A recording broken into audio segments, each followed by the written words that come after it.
You're listening to a CNA podcast.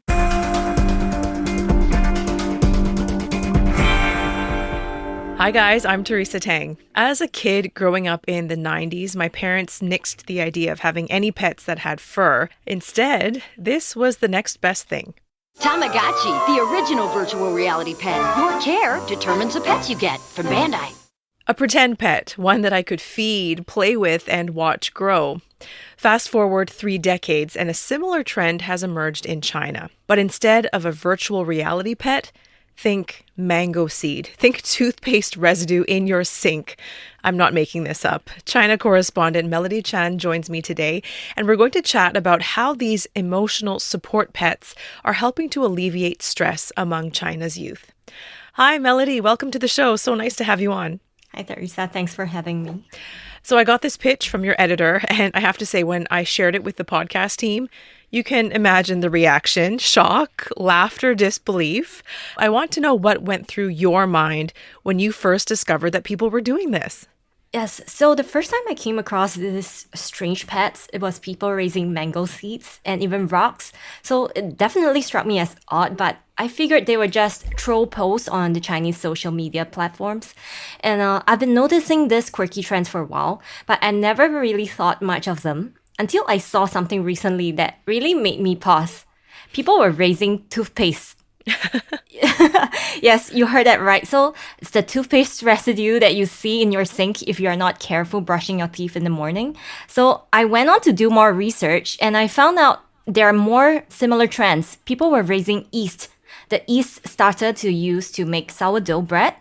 And that's when it clicked. It felt like it's not a one-off internet trend. It was catching on with the youth in China, especially the Gen Z. And they told me that there was something deeper going on there. Mm-hmm. I've mentioned some of the unconventional pets that people are raising, right? So the mango seeds, a blob of toothpaste in the sink. I don't even understand how that works.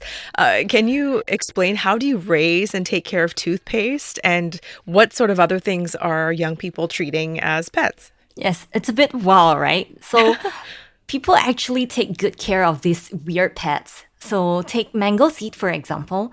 People call them mango dogs here in China because in the Mandarin, for mango, it's called mangguo. It sounds a bit like gou, which means dog in Chinese. So they combine the two words, and the final product of that mango seed looks a bit like a pet dog. So people will groom it, they comb the hair, and they will pet it just like what you do with a pet dog. So yes, and for toothpaste, people are sharing photos of them, the leftover residue in the sink. And they sort of make fun of the interaction with them, especially when water is running through. They will say it's going through a bath or serving, right? So that's what they call it. And there are also some cheaper options, like a lower commitment ones, like a pet rock. So besides just picking them up from the roadside, you can actually buy them from the Chinese e-commerce platforms like Taobao. And it's completed with movable eye stickers and even tiny baby strollers. And I found out that, one shop has actually sold over 1,000 of them. So it's actually quite popular. That's amazing. And I know you reached out to one of these pet owners for your story, and you wanted to ask what we're all wondering, which is why. Where does the satisfaction come from? What did they tell you? Yes, so for the toothpaste residue pet trend, I actually went and found out that it went viral thanks to this 23-year-old woman from Jiangsu. And I managed to find her online, and she shared her story with me. So what happened was she accidentally left a blob of toothpaste in her sink.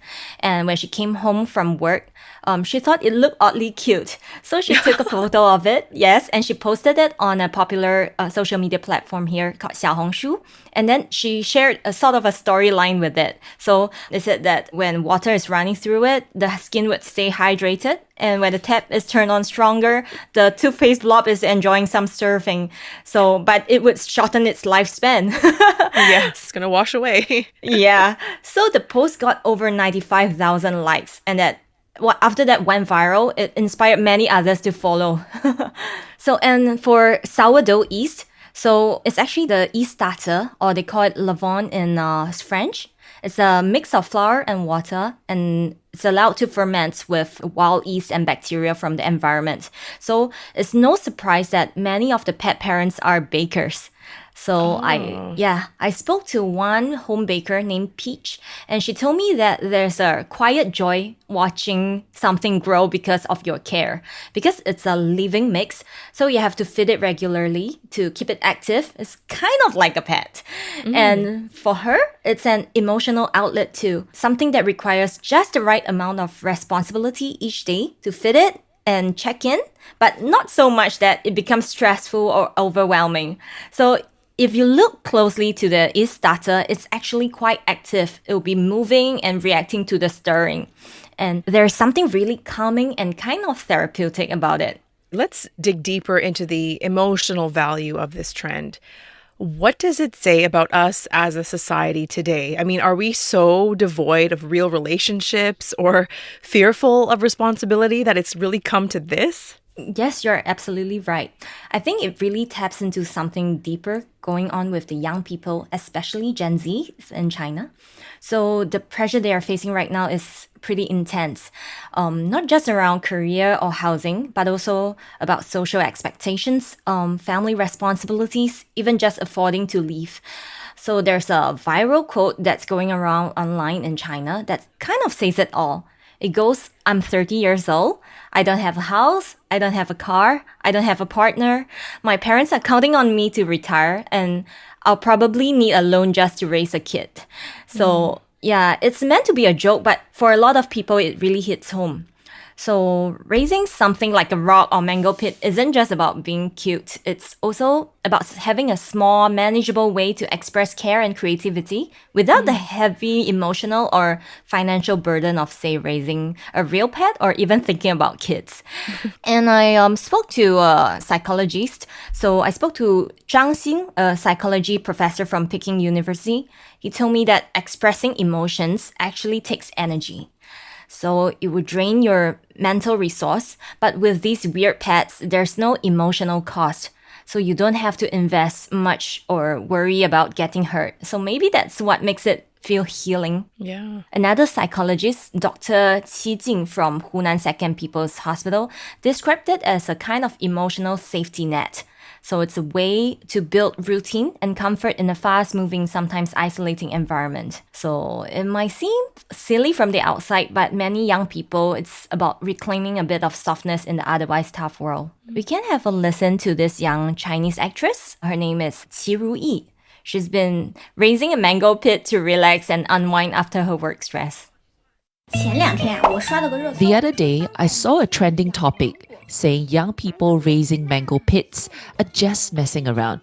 Well, as someone who's naturally a bit rebellious and always looking for an excuse to procrastinate, of course I had to try it. Trust me, if you've been unhappy at work, struggling to study, or just went through a breakup and feel really down, go buy a mango right now. It's no secret China is facing a demographic crisis. Aging population plus declining birth rate equals major challenges ahead. In terms of the bigger picture, Melody, should Beijing be worried about this trend or this mindset? If young people find solace in raising rocks instead of humans, that does not bode well for the country's population problem, right? Yes, this trend really connects to some bigger issues. So China's population actually dropped for the third year in a row in 2024, and the birth rate is pretty low, around 6.77 births per 1,000 people. But at the same time, the number of pets is booming. And by 2030, there could be nearly twice as many pets as kids under 4, according to Goldman Sachs. So while that might seem quirky, this shift shows that many young people are rethinking what it means to build a family or provide care. One white-collar worker in Shanghai told local media that she spends 30% of her income on her cat.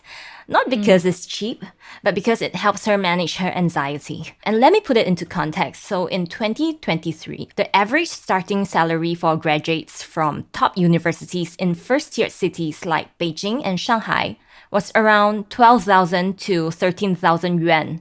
So that's around 2,500 Sing dollar a month.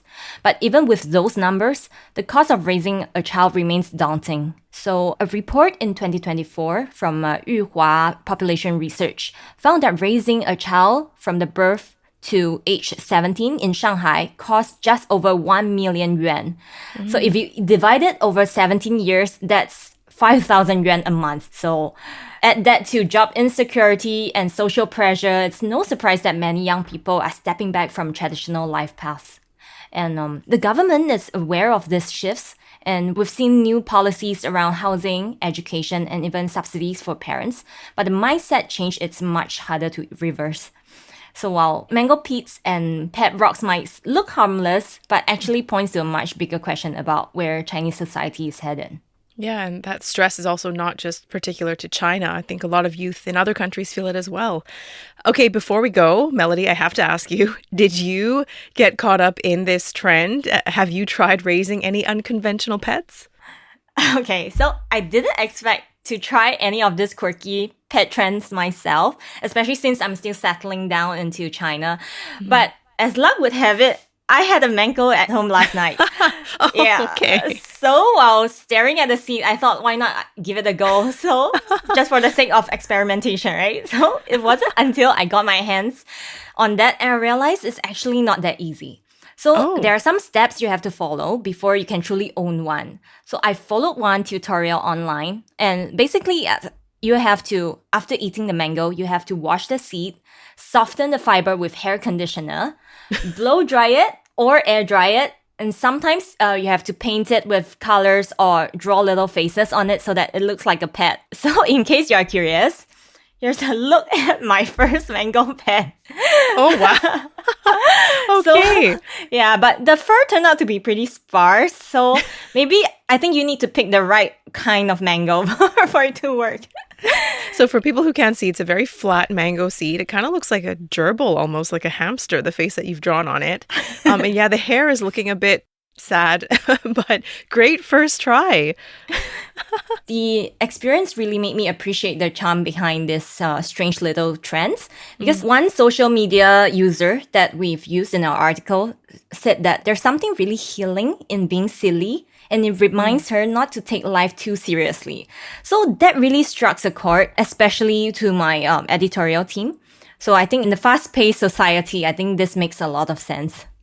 What a great assignment. You totally made my day today. And thank you for showing me your pet mango pit, the things you do for your job. Okay, so now that you've all heard everything about these peculiar pets, you probably want to see them as well. Just head to YouTube and CNA.Asia to find Melody's report. You can find photos and all sorts of videos there. And a reminder as well, there are also TV episodes of CNA Correspondent every Wednesday at 9:30 p.m. Singapore, Hong Kong time. Thanks so much, Melody. Thank you, Teresa. And as always, thank you for your company. I'm Teresa Tang. The team behind this week's episode is Saya Win, Clara Ong, Tiffany Ung, Junaini Johari, and Craig Dale. See you next week.